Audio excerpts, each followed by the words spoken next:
How do the Yakuts keep their animals alive in Siberia, where winter drops below -60? Imagine endless snow, frozen rivers, and winds that cut through timber walls. Livestock should die in hours, yet they survive each year. What ancient methods protect life when the cold tries to erase it? For centuries, Yakut herders have built winter barns deep into the earth to protect livestock from Siberia's brutal cold. These underground structures, called zimovnik shelters, are among the most important reasons cattle and horses can survive temperatures that fall below -60. Above ground, the air freezes skin in seconds. Below ground, warmth lingers. The system begins with excavation. Builders carve large pits into frozen soil during warmer months, shaping a lowered foundation for the barn. Thick timber walls rise inside this hollowed space, while the earth around them forms dense insulation.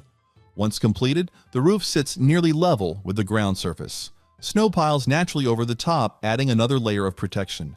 This design traps warmth and blocks the wind. Inside, temperatures shift slowly instead of violently. The surrounding soil absorbs daytime heat from animals, lamps, and composting bedding. At night, this stored warmth returns to the air and helps stabilize the environment. Even when the outside world sinks to impossible lows, the barn interior stays near freezing or slightly above. That narrow difference decides whether animals live or die. Ventilation is controlled with patience. A small opening near the roof allows smoke and moisture to escape while preventing heat loss. Air enters low to the ground and moves upward at a gentle pace. This prevents stale air from harming livestock while protecting the internal temperature. Families check vents daily and adjust them for storms or wind. The barn layout reflects daily life. Sleeping platforms, feeding troughs, and water buckets are placed close together to collect body heat. Cattle and Yakut horses stand shoulder to shoulder at night. Their breath and warmth rise upward, filling the barn with living heat that fuel cannot replace. These underground barns are built to endure. Heavy beams, stone floors, and earth walls resist snow pressure and ice movement. Repairs happen in summer when the ground thaws. Tools are simple. Nothing depends on modern machinery. Zimovnik shelters show how people use the land itself to fight the cold. Instead of building upward into frozen wind, Yakuts move downward into a quiet world where soil, snow, and wood become insulation and endure winter in a space shaped by tradition and necessity. Above ground, Yakut barns depend on thick timber walls to hold back the cold. These structures stand across river valleys and forest clearings where trees grow slowly in the short summer. The wood is harvested, shaped, and stacked with great care. Every log becomes armor against Siberia's longest nights. The walls are built from larch or pine, trees known for dense fibers and natural resistance to freezing. Logs are cut during winter when sap content is low, then peeled and dried. Each log is stacked horizontally, locked at the corners, and pressed tight with moss or felt to seal gaps. This prevents wind from slipping through the smallest cracks. In a climate where gusts remove heat from skin in seconds, sealing the wall is as important as building it. The thickness matters. Many barns use double log layers with an air gap between them. This trapped air forms insulation. Puffy moss fills remaining spaces and absorbs moisture. When winter arrives, the walls hold heat inside instead of letting it bleed outward into the frozen night. Inside, the timber releases a faint warmth of its own. Wood absorbs heat during feeding hours and slowly returns it to the barn throughout the night. This shared heat works with bedding, body warmth, and manure composting to create a microclimate around the animals. Temperature does not rise to comfort levels, but it stays high enough to prevent frostbite and lung damage. Roof construction follows the same logic. Thick beams cross overhead, supporting heavy snow without collapse. Snow remains on the roof through winter and acts as insulation, trapping rising heat inside. Icicles form along the edges, showing where warm air meets Arctic cold. Maintenance is constant. Families add moss to cracks, tighten corners, and replace boards rubbed by restless cattle. Timber grows stronger with age as the wood dries and shrinks into a tighter seal. These log barns are more than storage buildings. They are living shelters shaped by forest knowledge and generations of trial. In a land where wind can destroy warmth in minutes, Timber walls create a barrier between life and the cold waiting outside. Keeping animals warm in Siberia is not only about walls and roofs. Much of their heat must be protected from the freezing ground beneath them. Deep straw bedding creates a thick insulating layer that traps warmth, absorbs moisture, and slowly produces heat as it begins to break down. This simple layer becomes a lifeline for livestock that spend months indoors. Straw is collected during the short summer and stored in giant stacks beside barns. Every stalk matters. Once winter arrives, families spread the straw in deep layers across the barn floor. The bedding is never thin. It begins ankle deep, then grows thicker as fresh layers are added through the season. Animals press it down with their weight, creating a dense mat that separates hooves, legs, and bellies from the frozen floor. This insulation works in several ways. First, it blocks direct contact with cold earth or wooden planks, preventing the body from losing heat into the ground. Second, it absorbs moisture from breath, manure, and melting snow carried in on hooves. Dry bedding means warmer animals. Wet bedding drains heat from the body, especially at night, so Yakut herders constantly add new straw to keep the surface dry. Something else happens inside this thick blanket. As manure and straw mix and begin to compost within the lowest layers, the decomposition releases mild warmth. It is not a fast burn or a dramatic rise in temperature. It is a slow, steady release that keeps the floor warmer than the air above. Animals lying down feel the benefit most. The straw layer also protects joints. In extreme cold, hard floors cause stiffness and frostbite. Deep bedding provides softness and warmth, reducing stress on older animals and helping newborn calves survive their first weeks. Straw bedding becomes part of daily routine. Farmers turn the upper layers with pitchforks, add fresh straw, and monitor damp spots. By late winter, the floor may hold several months of compressed layers, creating a thick thermal mattress beneath every animal. Deep bedding does not replace barns, walls, or underground shelters. It supports them. In climates where every degree of warmth matters, a floor of straw becomes a silent heater, keeping livestock alive through nights colder than most places ever experience. In Yakutia, even waste becomes a tool for survival. Livestock manure is not simply cleared away and discarded. It is allowed to build up beneath straw bedding and wooden floors, slowly composting and releasing gentle heat. This hidden warmth helps protect cattle and horses from a cold so deep it can crack timber. The process begins with layered bedding. As winter starts, straw is spread thickly across the barn floor. Animals walk, sleep, and feed on top of it. As weeks pass, manure mixes into the straw and sinks downward into the lower layers.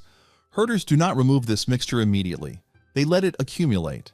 Inside this deep layer, bacteria begin to break down organic matter.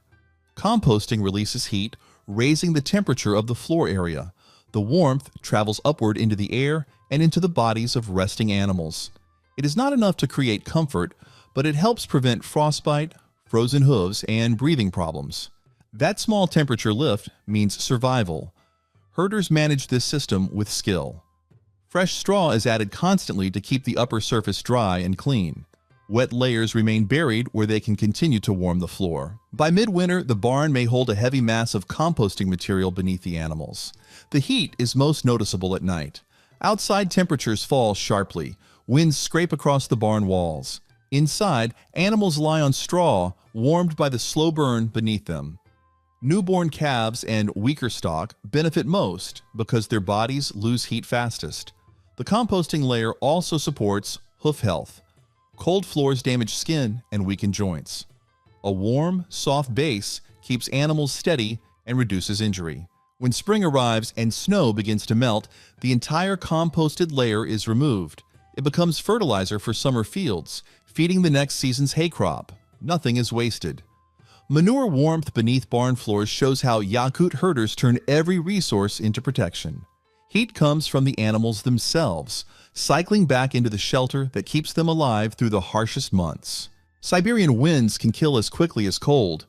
Gusts sweep across open plains, pulling heat from barns and livestock with brutal speed. To slow this attack, Yakut communities surround farms with belts of trees that shield animals and buildings from the worst of the wind. These forest lines reduce heat loss every hour of winter. The method begins long before winter. Families plant rows of willows, birch, and larch around farm edges. Over time, these trees grow into tall, dense walls. Their trunks and branches disrupt incoming wind, forcing it to rise or break apart before reaching barns. Even a single tree line can cut wind speed dramatically, but many farms use several layers. The effect is clear. Snow piles differently behind windbreaks, creating sheltered zones where barns and animals experience far less exposure. In these pockets, the air feels calmer.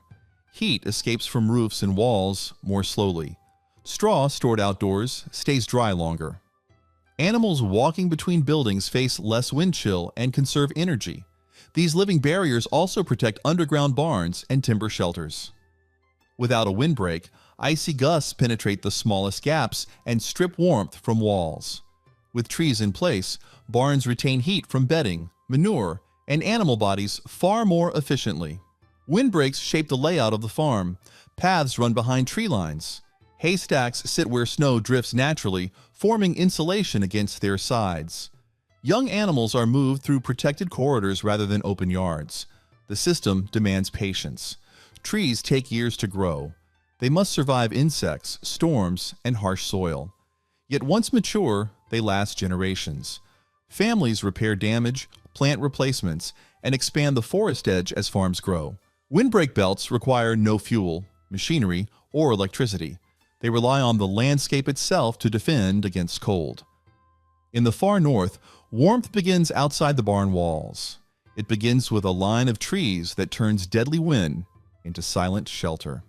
In Yakutia, heat inside a barn rises toward the ceiling, then escapes into the frozen air if nothing stops it. To trap this warmth, farmers stack thick layers of hay on top of barn roofs. This simple material, gathered from summer fields, becomes crucial insulation during the 8-month winter. The method begins after hay harvest. Families sort the year's supply into two groups: feed for livestock and insulation for buildings. The insulation hay is fibrous and less suited for eating. Bundles are carried up ladders, spread across roofs, and pressed into deep layers that cover every corner. The hay is then tied down with rope or netting to prevent wind from ripping it away. Hay works well because it traps air. Countless tiny pockets form inside the fibers, slowing the movement of heat from below. When animals breathe, move, and rest inside the barn, their warmth rises upward. Instead of slipping through roof planks, that warmth becomes caught beneath the hay layer. The roof surface stays warmer, and frost forms more slowly. Snowfall adds even more insulation. As winter deepens, snow builds on top of the hay like a thick, protective blanket. Instead of being a burden, this weight becomes part of the design. Snow pressed against hay creates a dense shield that traps heat inside and blocks icy winds outside. The hay roof also protects timber. Without it, snowmelt could freeze between boards and split the wood. Hay absorbs moisture and releases it slowly, reducing roof damage and extending barn life. Maintenance is easy. Farmers climb up in autumn to reinforce weak spots and replace thin areas. When spring comes, leftover hay is removed, dried, and used as garden mulch or animal bedding. Nothing is wasted. Hay insulation transforms a simple barn into a warmer shelter without tools, machines, or fuel. It turns summer sunlight stored in grass into protection against winter darkness. In Siberia, survival often depends on how well the roof holds heat, and hay provides the warmth that timber alone cannot.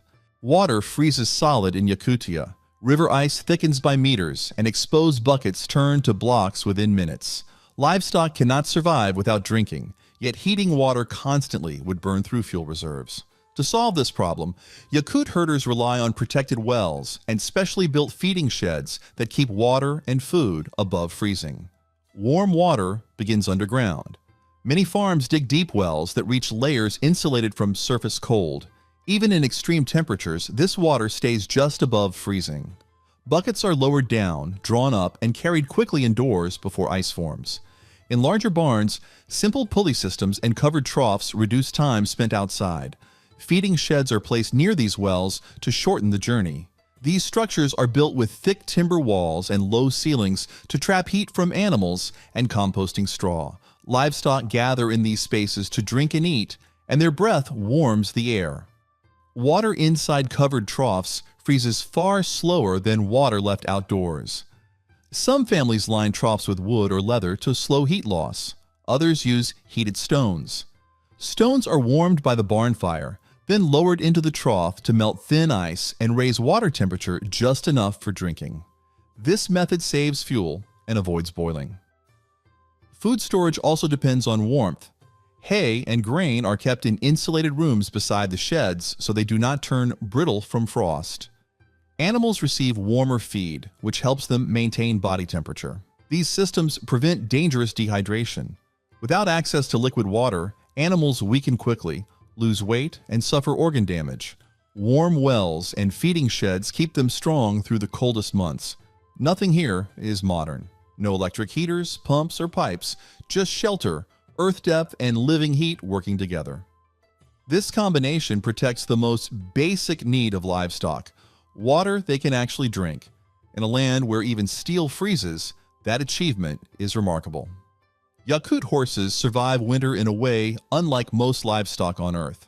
Instead of relying only on barns and stored feed, these animals carry insulation on their own bodies. Thick layers of fat and heavy winter coats protect them from temperatures that can drop below -60. Their design is a direct result of centuries of selective breeding and survival in the Arctic. Yakut horses grow dense subcutaneous fat during autumn. This layer traps body heat and provides energy through the winter when grazing becomes difficult. It also protects internal organs from extreme cold, acting like armor beneath the skin.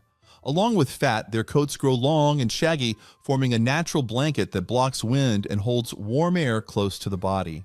These horses do something rare. They forage outside even in deep snow. Their strong hooves and necks allow them to dig through snow and uncover frozen grasses beneath. This habit reduces dependence on hay and stored feed.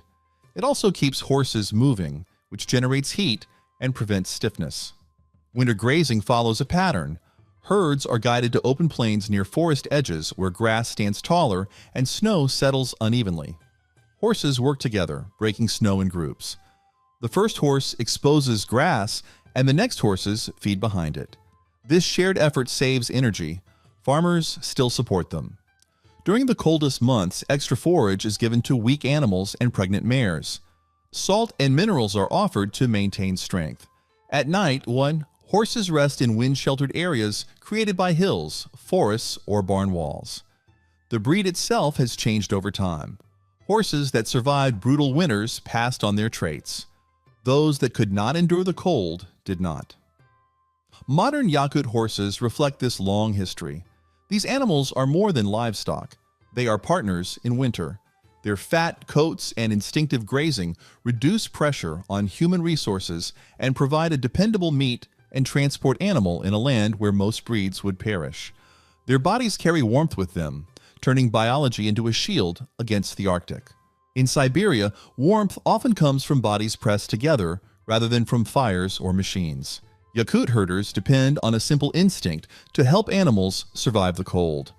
Livestock are grouped tightly inside barns, so their combined body heat raises indoor temperature and protects them through the night. The idea is straightforward. One animal alone produces limited warmth, but dozens standing close, breathing steadily, and moving together create a pocket of heated air. This shared temperature rise may be small, but in -60 conditions, a few degrees can decide whether animals freeze or live. Barn interiors are designed for this purpose. Space is tight on purpose. Animals stand shoulder to shoulder rather than spread apart. Stalls are arranged to minimize empty space. Feeding troughs run along the walls so livestock do not scatter during meals. The compact environment traps exhaled warmth near the floor, surrounding the herd in a cushion of body heat. Grouping reduces wind exposure. When animals press together, outer individuals block drafts, allowing inner animals to rest with less heat loss. Herds rotate naturally, moving weaker animals toward the center. Farmers watch quietly and step in only when sickness prevents movement. This strategy works best alongside thick bedding and insulated walls. Straw protects from the cold ground. Timber holds warmth near the animals' bodies. Manure compost adds heat from below. Together, they form a microclimate where body heat multiplies rather than escapes. The practice continues outside. Horses grazing in winter form tight circles at night, placing young or weak animals at the center. Cattle do the same when storms sweep across open fields. Instinct and experience guide them. Grouping also saves energy. Animals in close quarters spend fewer calories maintaining temperature, leaving more strength for feeding and growth. Strong livestock makes stronger herds. This method demands no tools and no technology. It uses life to protect life. In a place where fuel is scarce and cold is relentless, body heat becomes a natural heater shared by the herd. Yakut barns are built to store heat, not waste it. Beneath the straw and animals' hooves, thick stone and clay floors act as thermal mass, absorbing warmth during the day and releasing it slowly through the night. This silent layer helps stabilize temperatures when outside cold pushes deeper than any wind can reach. These floors begin with earth. Builders level the ground inside a barn and cover it with hard-packed clay. Stones are set into this surface, fitting tightly together like puzzle pieces. The heavy material forms a dense platform that stretches across the entire shelter. Thermal mass works through slow heat exchange. During daylight and feeding hours, warmth from animals, manure composting, body movement, and occasional stove fires sinks into the stone and clay. The materials absorb heat gradually rather than reflecting it away.